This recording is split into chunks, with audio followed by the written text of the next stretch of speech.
Welcome to spectacular Casa de Campo in the Dominican Republic, host venue of the 2016 Latin America Amateur Championship.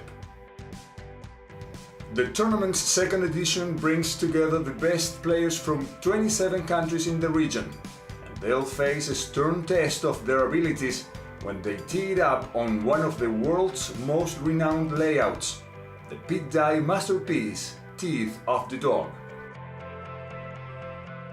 I came out here and walked up and down the shoreline, and I could see that you could build a golf course out here without any trouble.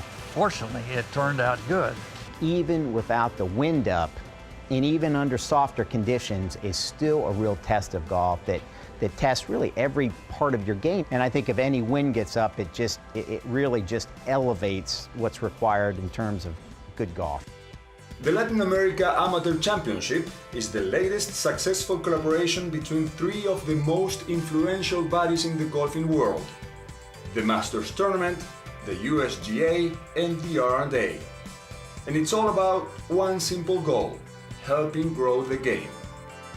And we just started thinking, well, my goodness, if we can do something at this level individually, what can we do collectively when you put all three of these organizations together? And I think this is the answer. We're all in our own region of the country trying to drive people to the game. Now what we've done is taken three bodies together to come to a region of the world to say, how can we help grow the game and inspire it and get people engaged in it for years to come? And this championship will do that. Another thing the Latin America Amateur Championship will do is change the life of the winner. In addition to getting a spot in final qualifying for both the US Open and the Open Championship, there's also a guaranteed start at this year's Masters Tournament. Matias Dominguez is still pinching himself after his victory in 2015. I still, after almost a year after the Masters, I still can't have a clear idea or the words to actually describe that week. I always feel I get short on my words. It was just an unbelievable week. That's the best way to get better. Whenever you're playing in great events, you play against great players, you figure out where you are and where you need to be, how much you need to progress, how much you need to get better. And only competing with the best players in the world can do that. Since we've been able to give that opportunity, and since so many of these kids now aspire to that, the level of their and quality of their play increases rather dramatically. And it's not only the exploits of players like Jordan Spieth that will motivate the amateurs in the region. Argentina's Angel Cabrera is a two-time major champion thanks to his recent wins at Augusta and the US Open.